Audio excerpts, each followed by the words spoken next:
చెరసాల్లో ఏం చేశారు యోహాన్ని? భయపడలేదు, దిగులు పడలేదు. ఏం చేశారు తెలుసా? చివరికి ఆయన ఖచ్చితంగా నిలవబడి సత్యము కొరకు తన ప్రాణాన్ని కూడా త్యాగం చేసేసాడు. ఎక్కడ రాజీ పడలేదు, ఎక్కడ లోక మాలిన్యం అంటించుకోలేదు, పరిశుద్ధత విషయంలో ఎక్కడ కూడా తల వంచలేదు. యోహాను భక్తుడు వైరాగ్యముతో బ్రతికాడు. దేవుడు ఎందుకొరకు ఏర్పాటు చేసుకున్నాడో, దేవుడు ఎందుకొరకైతే పిలుచుకొని ప్రత్యేకపరుచుకొని యోహానుని ఈ లోకానికి పంపించాడో ఆ చిత్తాన్ని నెరవేర్చి దేవుని ఎదుట మండుచు ప్రకాశించుచున్నటువంటి ద్వీపముగా కనిపించాడు యోహాను.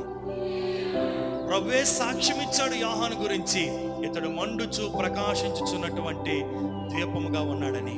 ఈరోజు లోకములో